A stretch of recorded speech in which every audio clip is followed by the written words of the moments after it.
नमस्कार दोस्तों, इस नए वीडियो में आपका बहुत-बहुत स्वागत है। इस वीडियो में हम लोग समझेंगे ई-रिक्शा में कौन-सी बैटरी सबसे अच्छी होती है। ई-रिक्शा जो हम लोग अभी मार्केट में देख रहे हैं, उसके लिए कौन-सा बैटरी जो है सबसे अच्छा होता है। क्योंकि क्या होता है बैटरी पर ही जो है उसमें सारा खेल है। बैटरी बड़े अगर आपका अच्छा है, तो परफॉर्मेंस अच्छा देगा, माइलेज अच्छा देगा और आपका अच्छा कमाई भी होगा। इसीलिए इस वीडियो में हम लोग थोड़ा-सा डिटेल में समझेंगे कि जो आपके पास ई-रिक्शा है या आप परचेज़ करना चाहते हैं, तो आपको बैटरी किस तरीके से लेना चाहिए। ये वीडियो आपके लिए बहुत अच्छा रहेगा। अगर आप इसे जानेंगे, तो आपको एक आइडिया लग जाएगा कि हमें क्या करना चाहिए। होता क्या है, इस तरीके से ई-रिक्शा जितना महँगा होता है, उसमें लगभग जो है 50% जो है आपका बैटरी का ही खेल है। तो इसीलिए बैटरी जो है परचेज़ करना बहुत सोच समझ के होता है। इसलिए इस वीडियो को देखिए और इसका आप लाभ उठाइए जब आप ई-रिक्शा खरीदेंगे या बैटरी खरीदेंगे तो। सबसे पहले हम यहाँ पर समझते हैं ई-रिक्शा में बैटरी का क्या महत्व है। देखिए, ई-रिक्शा पूरी तरह बैटरी पर निर्भर वाहन है। बैटरी ही तय करती है कि एक बार चार्ज करने पर कितनी दूरी तय होगी, रोजाना कितनी कमाई होगी, चार्जिंग में कितना समय और खर्च आएगा, बैटरी कितने साल चलेगी। इसीलिए बैटरी को सिर्फ कीमत देखकर नहीं बल्कि लॉन्ग टर्म फायदे देखकर आपको यहाँ पे चुनना होता है। क्योंकि बैटरी में क्या होता है, कई मर्तबे क्या करते हैं लोग, सोचते हैं सस्ता है चलो ले लो कमा लेंगे, फिर जो है नया परचेज कर लेंगे, लेकिन वो जो है नुकसानदेह हो जाता है, आपको घाटा लगेगा। इसीलिए जो है बैटरी हमें इस तरीके से परचेज करना है जो आपका लॉन्ग टर्म में हो, लंबा पीरियड के लिए आप उसे इस्तेमाल कर रहे हो। सबसे पहले यहाँ पर हम समझते हैं ई-रिक्शा में इस्तेमाल होने वाली बैटरी कितने प्रकार की होती है। देखिए, ये मुख्यतः जो है आपका 2 प्रकार की बैटरियाँ इसमें इस्तेमाल होती है। पहला है आपका लीड एसिड बैटरी और दूसरा है आपका लिथियम आयन बैटरी। इसी को जो है दोनों को हम लोग थोड़ा-सा विस्तार में यहाँ पर समझते हैं। सबसे पहले हम लोग यहाँ पर देखते हैं जो आपका है लेड एसिड बैटरी। भारत में सबसे ज़्यादा इस्तेमाल की जाने वाली बैटरी यही है। अधिकतर पुराने और मिड डे रेंज का जो भी आपका ई-रिक्शा है उसमें सभी में आपका लेड एसिड बैटरी आपका इस्तेमाल होता है। अब इसमें भी जो है इसका कई प्रकार है वो हम लोग यहाँ पर समझते हैं। पहला है फ्लडेड लेड एसिड बैटरी, दूसरा है ट्यूबुलर लेड एसिड बैटरी और तीसरा है आपका जेल बैटरी और फोर्थ आपका हो जाता है आपका VRLA बैटरी। ई-रिक्शा के लिए ट्यूबुलर एसिड बैटरी सबसे ज़्यादा जो है आपका प्रचलित है, सबसे ज़्यादा फेमस है। लेड एसिड बैटरी के जो है यहाँ पर हम लोग थोड़ा-सा फ़ायदे देख लेते हैं कि इसका फ़ायदा क्या सब है। सबसे है कि इसका कीमत कम होती है, हर जगह आसानी से ये आपका उपलब्ध है। चूँकि क्या होता है बैटरी आप खरीदते हैं, तो आपका कीमत कम होना चाहिए और हर जगह उपलब्ध हो ताकि आसानी से आप उसे परचेज़ कर सकते हैं। लोकल मिस्त्री द्वारा आसानी से रिपेयर किया जाता है। शुरुआती निवेश कम है, यानी जब आप खरीदने जाते हैं तो उसमें पैसा भी कम लगता है। यहाँ पे देखते हैं जो भी आपका लेड एसिड बैटरी है उसका नुकसान को समझिए थोड़ा-सा। वज़न ज़्यादा होता है, इसकी वजह से क्या होगा आपका ई-रिक्शा भारी हो जाता है। चार्जिंग टाइम जो है आपका ज़्यादा है, 8 से 10 घंटे ज़्यादा है। चार्जिंग टाइम ज़्यादा होगा तो आपका जो है उसका बिजली आपका ज़्यादा खर्च होगा। लाइफ कम है, लगभग 12 से 18 महीने इसका लाइफ है, तो एक बहुत जो है समझने का चीज़ है। बार-बार पानी भरना पड़ता है और इसका माइलेज जो है कम है।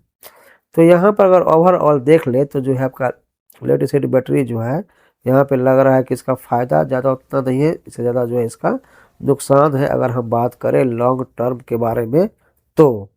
यहाँ पे समझते हैं जो भी आपका लेड एसिड बैटरी है उसका औसत जो है, जो एवरेज जो है स्पेसिफिकेशन हम लोग यहाँ पर समझते हैं। वोल्टेज चाहिए उसको 48 वोल्ट, 4 बैटरी चाहिए यानी 12 वोल्ट का जो है 4 बैटरी होगा। उसका अगर कैपेसिटी की बात करें तो 100 एज से लेकर 150 एज तक होगा। रेंज होगा लगभग आपका जो है 70 से 90 किलोमीटर। कीमत है आपका जो है 35,000 से लेके 50,000। तो हमने पहले ही कहा था कि इसका जो है बैटरी जितना इसका टोटल कॉस्ट पड़ता है उसका लगभग पैसा आधा जो है इसका बैटरी में खर्च होता है। तो इसलिए बैटरी आपको सोच समझ कर ही परचेज करना होगा। अब यहाँ पे है आपका लिथियम आयन बैटरी, इसको हम लोग समझते हैं। आज के समय में लिथियम बैटरी जो ई-रिक्शा का भविष्य माना जा रहा है। नई तकनीक और सरकारी सब्सिडी के कारण इसका चलन तेजी से बढ़ रहा है। तो देखिए एक तरीके से है फ्यूचर जो है बारे में बोला जा रहा है कि आपका लिथियम आयन बैटरी ही है। अब लिथियम आयन बैटरी का जो है यहाँ पे जो है एक तरीके से फ़ायदा देख लीजिए। वजन बहुत कम होता है, सबसे अच्छा पॉइंट है। चार्जिंग टाइम जो है आपका 3 से 4 घंटे ही है, बहुत अच्छा है। लंबी लाइफ है, ये 3 से लेके 5 साल तक आप इसे यूज कर सकते हैं। माइलेज ज़्यादा है। मेंटेनेंस लगभग जो है आपका ना के बराबर है, शून्य है। बिजली की खपत भी आपका स्वाभाविक है, कम होगा। रोजाना इससे क्या होगा, आपका ज़्यादा कमाई होगा। तो ये यहाँ पे जो है इसका फायदा है। थोड़ा सा जो है यहाँ पर हम लोग इसका नुकसान देख लेते हैं। इसका नुकसान क्या है? शुरुआती कीमत ज़्यादा होती है। बैटरी खराब होने पर जो है रिपेयर थोड़ा सा महंगा होता है। और आपका लोकल स्तर पर टेक्नीशियन इसका कम है। तो ये यहाँ पे नुकसान है कि आपका टेक्नीशियन कम है, तो आप जल्दी जो हो सकता है इसे रिपेयर ना करा पाए। स्पेसिफिकेशन बारे समझते हैं। 48 वोल्ट है आपका, और 51.2 वोल्ट है। क्षमता 100 से 150 तक है। रेंज है 100 से 140 किलोमीटर। और यहाँ पर आप देख सकते हैं इसका जो है बैटरी का प्राइस बहुत ज़्यादा है, लगभग 70,000 से लेके 1,10,000 के आसपास में ये रेंज करता है। अब हम लोग यहाँ पर जो है लेड एसिड बैटरी है और लिथियम बैटरी के दोनों का जो है एक तरीके से हम लोग तुलना कर रहे हैं। दोस्तों, पहला जो है हम पॉइंट लिए है शुरुआती कीमत। तो लेड एसिड बैटरी में शुरुआती कीमत कम है। लिथियम आयन में शुरुआती कीमत जो है वो ज़्यादा है। वजन जो है आपका लेड एसिड बैटरी का ज़्यादा है और लिथियम बैटरी का जो है वो कम है। चार्जिंग समय आपका लेड एसिड बैटरी का 8 से 10 घंटे, और ये आपका जो है लिथियम जो है 3 से 4 घंटे में आपका चार्ज होता है। बैटरी लाइफ जो है लगभग 1 सवा साल है या 1.5 साल है, इसका लगभग 3 से 5 साल है। तो ये ज़्यादा अच्छा है।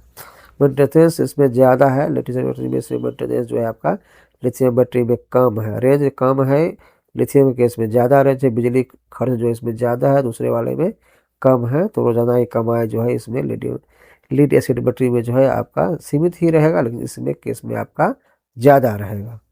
अब यहाँ पर समझते हैं कि ई रिक्शा के लिए सबसे अच्छी बैटरी कौन सी है। अगर सवाल है कि सबसे अच्छी बैटरी, तो तकनीकी और आर्थिक दृष्टि आपको यहाँ पर दोनों देखना पड़ेगा। तो लिथियम आयन बैटरी जो है सबसे ज़्यादा अभी विकल्प अच्छा है, सबसे ज़्यादा इसे इस्तेमाल हो रहा है। अगर हर ड्राइवर की ज़रूरत अलग अलग होती है, इसलिए ही सही चुनाव जो है आपका ये पॉइंट भी है कि अगर आपका जो है यूज किस तरीके का है उस पर भी डिपेंड करता है। तो लेड एसिड बैटरी जो है आपका जो है किसके लिए सही होगा, इसको भी समझ लेते हैं। नया रिक्शा शुरू कर रहे हैं, बजट अगर ज़्यादा नहीं है, गांव या छोटे कस्बों में काम करते हैं, रोज़ाना कम दूरी तय करते हैं, लोकल चार्जिंग की सुविधा उपलब्ध है, तो आप जो है लेड एसिड बैटरी के साथ जा सकते हैं। अब हम यहाँ पे समझते हैं कि लिथियम बैटरी जो है वो किसके लिए सही है। शहर में ज़्यादा दूरी चलाते हैं, दिन में 2 शिफ्ट काम करते हैं, ज़्यादा कमाई चाहते हैं, बार बार बैटरी बदलने से बचना चाहते हैं, चार्जिंग समय कम चाहिए, तो आप जो है लिथियम बैटरी जो है आप ले सकते हैं। यहाँ पे हम लोग समझते हैं कि भारत में ई रिक्शा बैटरी के अच्छे ब्रांड कौन कौन से हैं, ताकि आपको यहाँ पे परचेज करने में, खरीदने में आपको आसानी हो जाए। तो भारत में कई भरोसेमंद कंपनियां हैं जो ई रिक्शा की बैटरी बनाती है, जिसमें शामिल है लगभग आपका यहाँ पे 4-5 पॉइंट दिया गया है। ब्रांड का नाम दिया था। पहला एक्साइड है, दूसरा अमारॉन है, तीसरा लुमिनस है, ओकाया है, और आपका लाइफ गार्ड है। लिथियम बैटरी में कई कंपनियां भी तेजी से आगे आ रही, जैसे BMS काफ़ी एडवांस है। ये आपका जो है एक नया नया कंपनी जो है अभी मार्केट में है। यहाँ पे समझते हैं कि ई रिक्शा खरीदते समय जो आपको क्या क्या बातें ध्यान में रखना है। तो सबसे पहला है कि आपका जो है सी रेट और AH रेटिंग आपको चेक करना होगा। देखना होगा कि आपका वारंटी जो है इसका कितने साल का है। चार्जर जो है कंपनी का ओरिजिनल है या क्या है। ISI और BIS सर्टिफिकेशन भी आपको यहाँ पे देखना होगा। लोकल सर्विस सपोर्ट उपलब्ध है, क्योंकि देखिए कहीं पे ख़राब होता है, कुछ होता है, तो आपका सर्विस सेंटर आपको जाना पड़ेगा, वहाँ लेकर पता चला वहाँ पे ठीक ही नहीं हो रहा है, तो आपको वहाँ पे नुकसान हो जाएगा। इसीलिए लोकल सर्विस सपोर्ट है कि नहीं, ये आपको बहुत ज़रूरी है देखना। यहाँ पे देखिए जो है आपका बैटरी का जो है लाइफ बढ़ाने वाला टिप्स क्या है। बैटरी को पूरी तरह डिस्चार्ज ना करें। रोज़ ओवर चार्जिंग से भी आपको बचना पड़ेगा। लीड एसिड के समय पर पानी आपको भरना पड़ेगा। ज़्यादा वजन जो है ना आपको लोड करना है, और गर्मी में बैटरी को जो है आपको ठंडा रखना है। तो ये सब पॉइंट जो है आपको बैटरी का लाभ बढ़ा देगा। कंक्लूजन यही है कि अगर आप कम लागत में ई रिक्शा चलाना चाहते हैं, तो जो है लेड एसिड बैटरी जो है आपका एक जो है अच्छा विकल्प है। लेकिन अगर आप लॉन्ग टर्म कमाई चाहते हैं, कम मेंटेनेंस रखना चाहते हैं और बेहतर परफॉर्मेंस चाहते हैं, तो इसके लिए आपको लिथियम आयन बैटरी के साथ ही आपको जाना पड़ेगा, क्योंकि भविष्य में जो है लिथियम यही आ रहा है। अगर सपोज कीजिए आज खरीदते हैं, 4 साल 5 साल चलता है, तो उस समय भी आपका लिथियम बैटरी जो है ज़्यादा यूज में आ जाएगा और आपको जो है हो सकता है कि आने वाले समय में जो है रिप्लेसमेंट मिल जाए, उस पे आपको पुरानी बैटरी में कुछ फ़ायदा हो जाए। तो ऐसा करते हैं, वीडियो आपको अच्छा लगा होगा, चैनल को ज़रूर सब्सक्राइब कर लीजिए और घंटी का बटन दबा के ऑल नोटिफिकेशन ऑन कर लीजिए। वीडियो देखने के लिए बहुत बहुत धन्यवाद।